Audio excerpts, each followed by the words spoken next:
This week I'm going to talk about righteousness. You know, righteousness is one of those interesting words. It's one of those church words. You know, you start talking about righteousness, everybody's like, yeah, righteousness, I get it. And then you go, well, what is it? What does righteousness mean? When you start talking about righteousness, everybody's like, well, it's sort of like, I don't know. You know, but when I see it, I know what it is, you know, right? We kind of don't have a good idea of what righteousness really means. And there's a lot of interesting linguistic and translation issues behind this word of righteousness. So I'm going to talk about that. The reason that this particularly came up for me is because last time I was up here speaking, I was talking about Matthew chapter 25, 3 different parables that Jesus taught. And the point was that in each of those 3 parables, the first one being the parable of the talents, the king goes away and gives servants certain amounts of money and then he comes back, or the parable of the 10 bridesmaids where 5 of them were ready and 5 of them weren't, or the parable of the sheep and the goats. In those 3 parables, at the end of it, in the parable of the sheep and goats, the word righteousness appears. And I began to think, well, why is this word here? So it's sort of a follow-on from what I did last time. Let's see if I can figure out how this works. In the parable of the sheep and the goats, this is how it read. But when the Son of Man comes in his glory and all the angels with him, then he will sit on his glorious throne, and all the nations will be gathered before him, and he will separate them one from another as a shepherd separates the sheep from the goats. And he will put the sheep on his right and the goats on the left. Then the king will say to those on his right, "Come, you who are blessed of my Father, inherit the kingdom prepared for you from the foundations of the world. For I was hungry, and you gave me something to eat. I was thirsty, and you gave me something to drink. I was a stranger, and you invited me in. Naked, and you clothed me. I was sick, and you visited me. I was in prison, and you came to visit me." Then, and this is the word, and then the righteous will answer him, "Lord, when did we see you hungry and feed you, or thirsty and give you something to drink? And when did we see you a stranger and invite you in? Or naked and clothe you? When did we see you sick or in prison and come to you?" And the king will answer and say to them, "Truly I say to you, to the extent that you did it to the least of these brothers of mine, even to the least of them you did it to me." Then he will also say to those on his left, "Depart from me, accursed ones, into the eternal fire for which has been prepared for the devil and his angels. For I was hungry, and you gave me nothing to eat. I was thirsty, and you gave me nothing to drink. I was a stranger, and you did not invite me in. Naked, and you did not clothe me. Sick and in prison, and you did not visit me." Then they themselves also will answer, "Lord, when did we see you hungry or thirsty or a stranger or naked or sick or in prison and did not take care of you?" And then he will answer to them, "Truly I say to you, to the extent that you did not do it to one of the least of these, you did not do it to me. These will go away into eternal punishment, but the righteous into eternal life." And I think when you begin to really understand this word righteous and what it means, it's going to make this particular passage flow a lot better, bring a deeper understanding to you about what this passage is and what is actually expected of us. In Matthew chapter 25, all 3 of the parables have the same point. When the king goes away and he gives certain amounts of money to his servants, when he comes back, he expects them to have fulfilled their responsibility. When the bridegroom goes away, the 10 bridesmaids have a certain responsibility, and when they come back, he expects them to have fulfilled it. And in this last parable, when Jesus, the Son of Man, has gone away, when he comes back, there is a responsibility that he expects to be fulfilled, and that responsibility is to be righteous. But what does it mean to be righteous? And that's what we're going to take a look at today. Oftentimes, if you go into a church and they start talking about righteousness, or you may have been taught about righteousness, they say, well, here's what righteousness means. It means sort of a right standing with God. It means a right relationship with God. They look at it as a moral standing or a legal standing. In other words, you're righteous or you're not righteous. And it's easy to see where this particular idea came from. It comes from the writings of Paul. Paul in Romans chapter 4, verses 20 through 25, talks about righteousness in this way.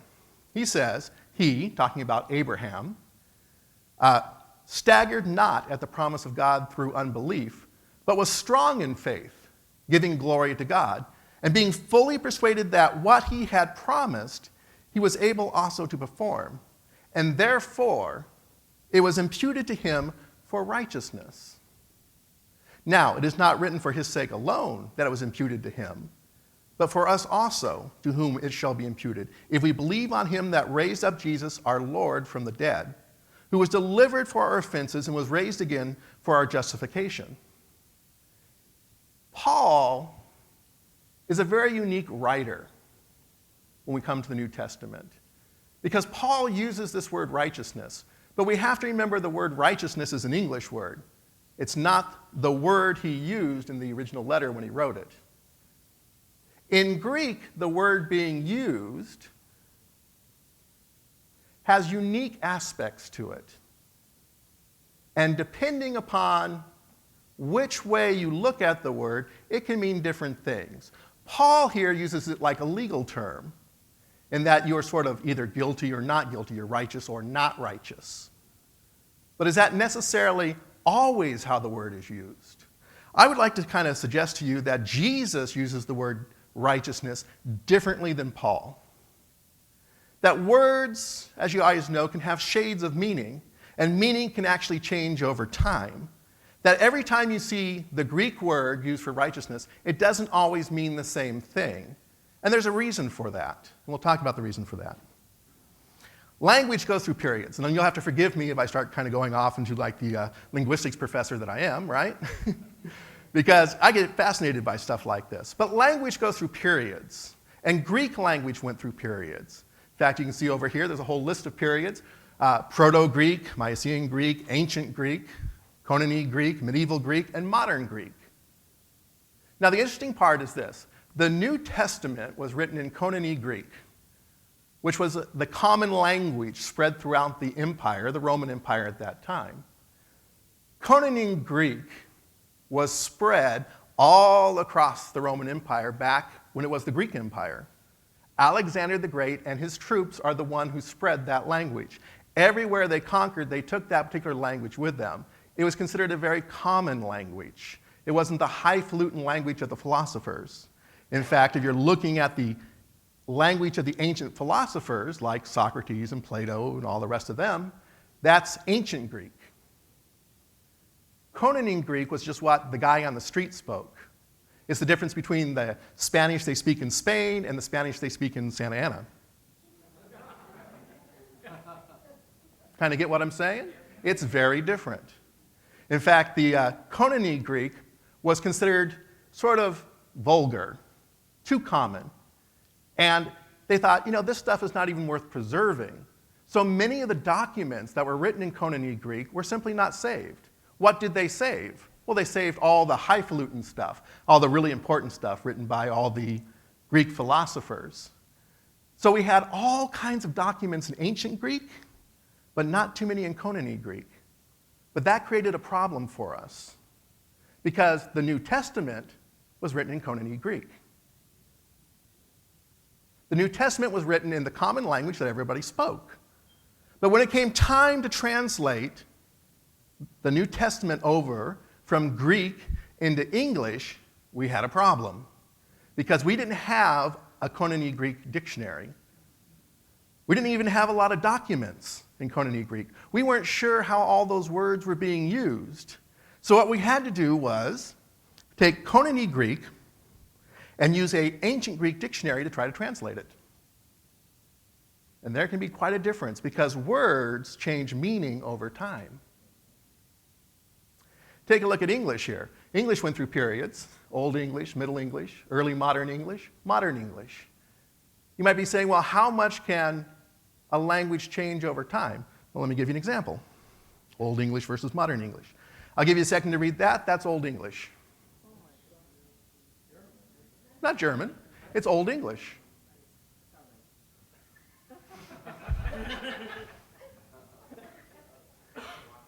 Having a hard time getting it? Here, I'll do it in the Modern English for you. Same passage, Modern English. Do you think languages change over time? Just a little bit. So if you can imagine trying to translate something written in Modern English using an Old English dictionary, maybe the word forms and the definitions have changed a little bit over time. That's what they were trying to do with these Koine Greek documents of the New Testament. They were trying to translate them using ancient Greek dictionaries. It wasn't until much later, in fact, it was in the 60s, the 1960s, when they began to find all kinds of Koine Greek documents. When we talk about things like the Dead Sea Scrolls and the Nag Hammadi Library, which were found in the sands of Egypt, buried in caves, suddenly we had all these letters and documents written in Koine Greek, and they went, wow, now we get how people actually use the language. So that's why, starting in about the 1960s, we're beginning to get new translations of the Bible. Now, this is kind of where people get a little iffy. They're like, you can't change the translation of the Bible. You're not allowed to do that. They confuse the translation with the actual Word of God itself. But since the 1960s, we have a much better dictionary to work with, and we have a better understanding of the language as it goes along. Can you try to imagine, by the way, I'm trying to translate one of these using a dictionary for the other one? See, on this side, I think it's, what is that, your left side? That's the Lord's Prayer from the 1611 edition of the King James Bible. Can you imagine trying to translate that into another language when the only dictionary you have is an Old English dictionary, which you see on your right? That might be a little bit of a challenge. Maybe the words don't match up very well. By the way, I like to point out here in the King James 1611 edition, you might notice there's some differences from what we even read in the King James edition that we have today. You know, some people are like, King James Bible, if it was good for Jesus, it's good for me. Don't you even touch it. That's the only one that we can use, right? But we've cleaned that one up too, and we've made it more modern. You're like, really? It's more modern? Yeah. Look at how it used to look at in 1611 there. Translation is kind of a tricky thing. Paul, when he writes in many of his letters, okay, he oftentimes uses the ancient Greek sense. Paul was a very intelligent person, very well educated. He would have been familiar with the writings of the Greek philosophers. And so oftentimes when he uses the word for righteousness, he uses it in the sense like the ancient Greeks do. So he talks about righteousness being moral uprightness or being in good standing with God. That's how Paul generally uses it. Not every time, though. Paul is an amazingly incredible, educated individual. But not only that, he likes to do wordplay. For those of you who attend on Friday night, and we're looking at the book of Ephesians, right? Paul likes to play with the meaning of words. We learned that when we looked at the word for grace. I gave all my everybody there on Friday night the assignment to look up the word grace. Give me the meaning of grace. Roger came back with 8 pages. He's like going, I don't know, there's all these definitions. How many pages did you have, Roger? Other Roger? 6 or 7 pages for definitions of grace. Again, it's one of those churchy words where like, I think I know what this means, but when you begin to realize, well, you have somebody whose first language was probably Aramaic, also spoke Hebrew, also spoke Greek, probably spoke Latin, and it's gone through various translations, and depending on whether you're talking about the ancient Greek meaning of it, through a Hebrew mindset, into a Greek-speaking culture, what did this actually mean? And so sometimes we really have to kind of analyze and get back into what do these words mean. I'm going to give you the alternate definition for righteousness, and we're going to see how it helps things flow a little bit better. I know that most of the times you've been taught that righteousness is like, as Paul uses it, moral standing before God. I'm going to give you an alternate definition. We're going to see if this flows a little bit better. So let's take a look at this. Here's a verse here from Matthew chapter 5, verse 20. This is what Jesus says. I believe that Jesus used the word righteousness in the sense that those who spoke Koine Greek would have used the word righteousness, not the way that the ancient Greeks used the word. So here's the verse. But I warn you, unless your righteousness is better than the righteousness of the teachers of religious law and the Pharisees, you will never enter the kingdom of heaven. So if we look at it how the ancient Greeks used it, it'll read something like this. But I warn you, unless your right standing with God is better than the right standing with God of the teachers of the religious law and the Pharisees, you will never enter the kingdom of heaven. Does that make sense? How can right standing with God be different? Either you're in right standing or you're not in right standing. I asked, I can remember growing up in church, and I asked about this verse before. I said, well, how is it a righteousness of the Pharisees different from the righteousness of somebody else? Aren't they all righteous or not righteous? The answer that I got was, well, the Pharisees are sort of, they only thought they were righteous. But that's not what the verse says. Or, well, they're sort of self-righteous. It's like, well, then why didn't they say self-righteous? I think if you put in the other definition for righteousness, which runs something along this way, in Koine Greek, the word for righteousness is equivalent to the word justice, or equitable treatment of other people. It's about how you treat other people. So if you put the Koine Greek definition here, you get something that runs along this. But I warn you, unless the way you treat people with equity and fairness is better than the way the teachers of religious law and the Pharisees treat people, you'll never enter the kingdom of heaven. Doesn't that make more sense? In fact, it follows along with the teachings of Jesus, talking on Wednesday night about red letter edition. These are the words of Jesus. He also said this: "Woe to you Pharisees, because you give God a tenth of your mint, your rue, and all other kinds of garden herbs, but you neglect justice and the love of God. You should have practiced the latter without leaving the former undone." Jesus' major criticism of the Pharisees were that they were unjust and they treated people unfairly. Doesn't that make sense when you're talking about righteousness? That you could turn to the people and say, look, unless the way you treat people is better than the way they're treating people, your religious leaders, you're not going to heaven. Because in Koine Greek, in Jesus' time, as Jesus taught it, to be a righteous person, you needed to treat other people with equity, with justice, with fairness. How you treated people was very, very important. Getting back to the parable of the sheep and the goats, right? Remember that word where it said righteous? Jesus turns to him and he says, come on, all you guys, come on into heaven, because when I was naked, you clothed me. When I was hungry, you fed me, all that kind of stuff. Instead of then the righteous will answer, how about then those who treat people fairly and with justice will answer?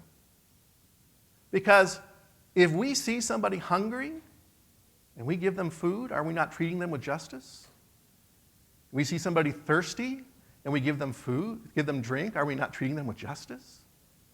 We see them naked or in prison or sick and we take care of them, aren't we treating them fairly, equitably, with justice? Doesn't that make this whole parable flow just a little bit better when we understand it that way? Sometimes we get caught up on these words, righteousness, and we don't quite get what they mean. I would say to you that what Jesus is saying, when the Son of Man goes away and I come back, and I'm going to be looking to see if you fulfilled your responsibility, what was your responsibility? To treat people with justice, to treat people fairly, to treat people equitably.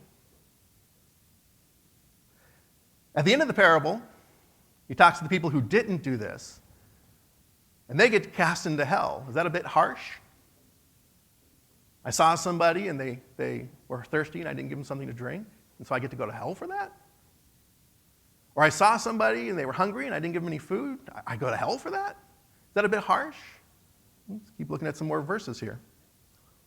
It says, "So those on the left depart from me, because when I was hungry you didn't feed me, etc., etc.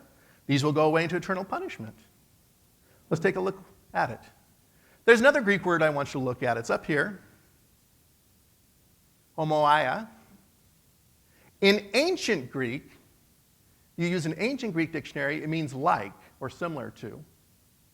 And so, if you look at this verse here, Matthew 22, 37 through 40, and use an ancient Greek dictionary, it would be rendered like. Jesus replied, "Love the Lord your God with all your heart and with all your soul and with all your mind. This is the first and greatest commandment. And the second commandment is like it. Love your neighbor as yourself. All the law and the prophets hang on these two commandments." But what if we used the Koine Greek dictionary?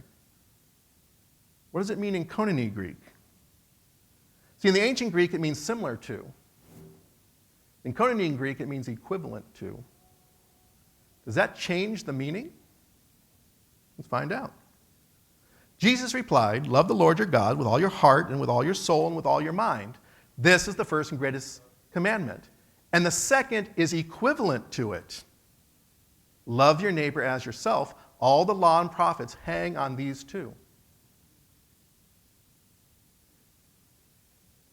Throughout the Old Testament, both the major and minor prophets, when judgment fell upon Israel, it always fell for the same reason. Number one, they turned to idolatry. They had failed to love the Lord their God with all their heart and all their soul and all their mind. And the second reason judgment fell was because they oppressed the poor, the widow, and the orphan. They had failed to love their neighbor as themselves. Every one of the prophets that you read, when they come, they say, this is what God has against you, that's what it is. The practice of idolatry and the oppression of the poor and the needy.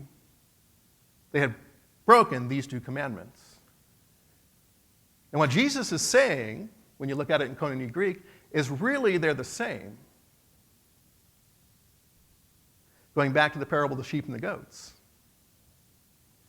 Then he will say to those on his left, depart from me, accursed ones, into the eternal fire, which has been prepared for the devil and his angels. For I was hungry, and you gave me nothing to eat. I was thirsty, you gave me nothing to drink. I was a stranger, and you did not invite me in. Naked, and you did not clothe me. Sick, and in prison, and you did not visit me. And they themselves will also answer, Lord, when did we see you hungry or thirsty or stranger or naked or sick or in prison and did not take care of you? Then he will answer them, truly I say to you, to the extent that you did not do it to one of the least of these, you didn't do it to me. And Jesus sets an equivalence here. That whatever you do to my children, and he's not just talking believers, he's talking all people, everyone he's created, because we are all created within the image of God. Each and every one of us is created in the image of God. And he says, however you treat my children, you treat me. He sets an equivalence here. So the command to love the Lord thy God with all thy heart is equivalent to love your neighbor as yourself. You love me, you love my children. Those of you who are parents know exactly what this feels. You treat my kids bad, you're not my friend. You're not welcome in my home. And Jesus sets an equivalence here. Now, these two are not just similar to each other. It's not like, well, as long as I'm doing one, maybe not so good on the other one, it's okay. No. He's saying the way you treat people is equivalent to how you treat me, and you can be just as guilty of idolatry by mistreating my image that I've placed in everybody else.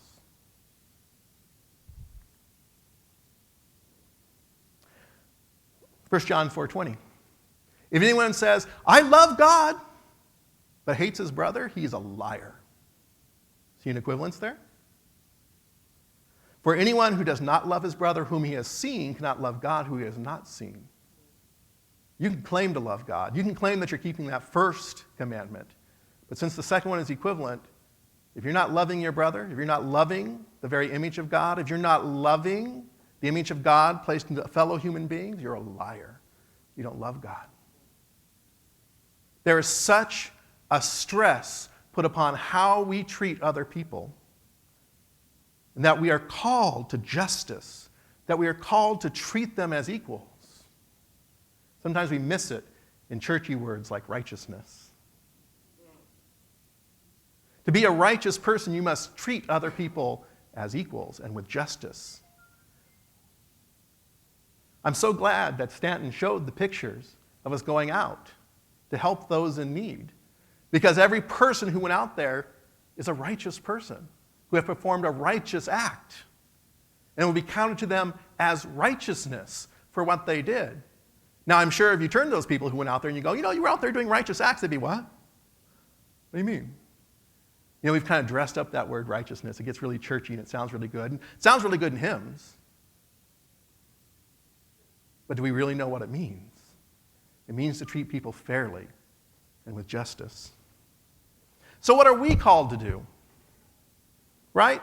Jesus, in these parables that we talked about before, right? The king who goes away and leaves the money comes back and he says, did you fulfill your responsibility? The bridegroom who goes away comes back to the bridesmaids and says, did you fulfill your responsibility? To the Son of Man, Jesus himself, who goes away and when he comes back, he said, did you fulfill your responsibilities? The responsibility is to be righteous. What are we called to do? Well, we're saved by grace through faith. By the way, if you want to have some real fun, spend some time looking up grace and faith. What do those really mean? As I've always said, the goal of Christianity is to be transformed in the image of Jesus through the power of the Holy Spirit. Would we consider Jesus a righteous person? Doesn't Paul say his righteousness is given to us? We can definitely say he has good moral standing with God. But when you think about the life of Jesus, did he not treat everyone with justice? Did he not call out the Pharisees and say, you are unjust, and this is what I have against you?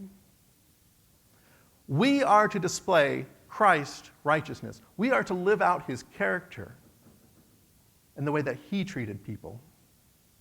The spiritual reality of his righteousness, and Paul says his righteousness has been given to us. It is now a spiritual reality within us that we now have the ability that we did not have before.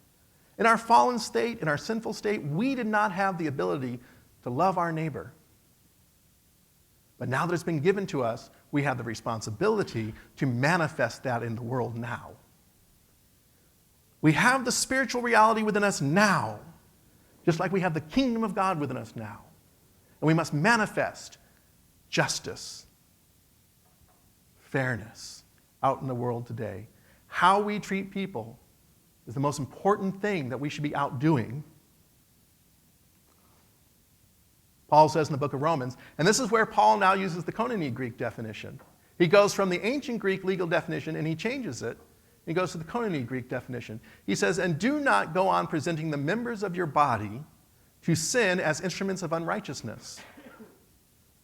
But present yourself to God as those alive from the dead, and your members as instruments of righteousness to God. Using the Koine Greek definitions here, and do not go on presenting the members of your body to sin as instruments of injustice. Does that make sense? But present yourself to God as those alive from the dead, and your members as instruments of equity, fairness, and justice to God. That's what we're called to do. Treat others the same way you want them to treat you. That's Jesus' words. We call that the golden rule. To treat others the same way you want them to treat you. Doesn't that sound like equity and justice to you? Isn't that what you want in your life? See, when you get the right dictionary, all these scriptures begin to flow together with one unified theme coming together, just the way the Bible should. We are called to practice justice or righteousness. When the Son of Man comes back, he's going to say, have you fulfilled your responsibility? And they're going to be like, what responsibility? He says, well, did you do this? Did you practice righteousness? Did you practice justice? What does that mean for us? It means there's no more outsiders. No more outsiders. I don't know what it is with modern day Christianity, but we seem to keep thinking, well, these people are in and these people are out. Sometimes we're really blatant about it, and sometimes we're a little more subtle about it. I was talking to one of the friends of mine. I've been going to church with him for a gazillion years. Grew up with him, attending church. And he began talking about, well, you know, those name-only Christians. Oh, the name-only Christians. What does that mean? That means you consider them an outsider. They're not real Christians. I'm like, really? How about just looking at them and going, they're not name-only Christians. They're just brothers and sisters the same as me at a different point in their spiritual journey.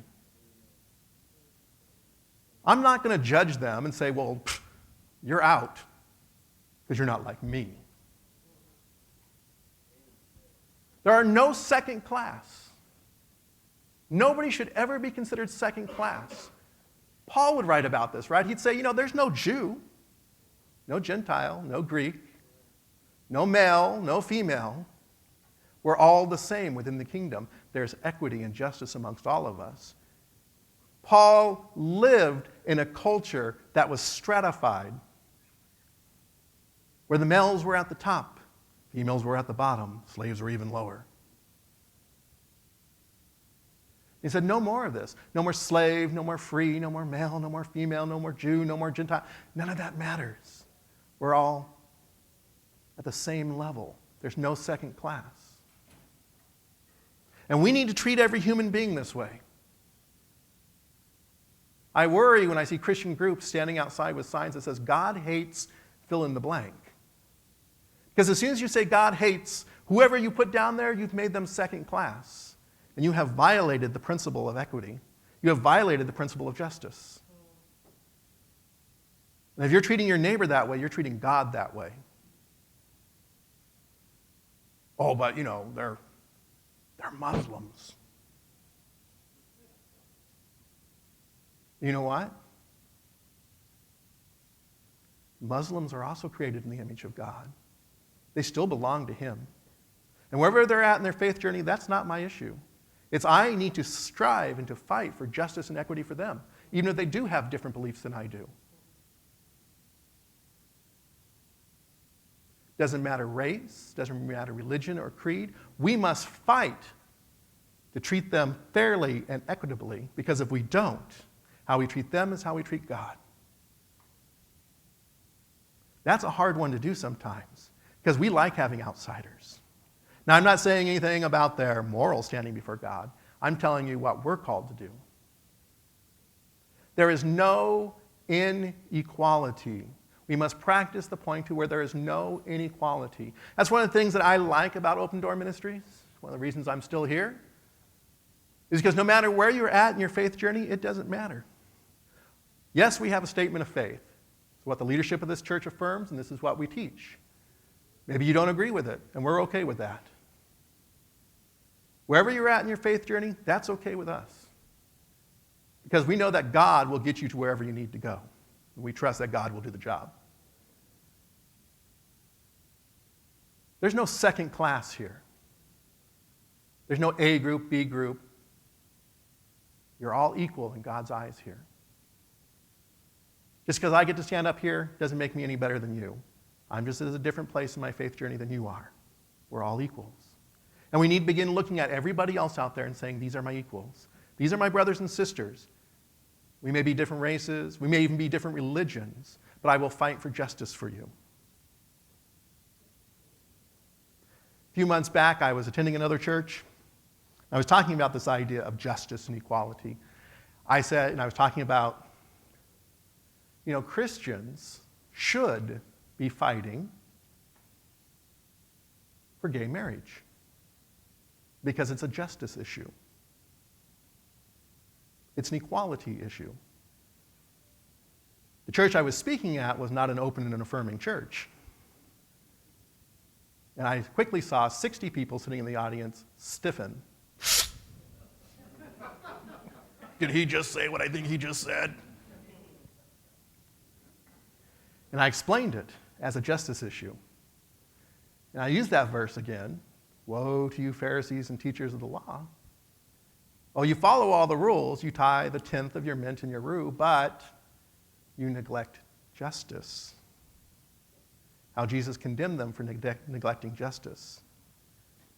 We must not only fight for our own rights, we must fight for the rights of every other person, even if we disagree with them. We must promote justice and equality. That is the responsibility we were left with when Jesus went away. And as it says in the parable of the sheep and the goats, when he comes back, just like in the other parables, he's going to be wondering, did you fulfill your responsibility? And the righteous will say, when did we do all these things to you? And he says, when you did it to the least of these. We must reach out to everyone and treat them as we want to be treated. We must reach out to everyone and make sure that they are being treated fairly and with justice. Failure to do so is failure to live up to our responsibilities. With that, we're going to ask the praise team to come on back.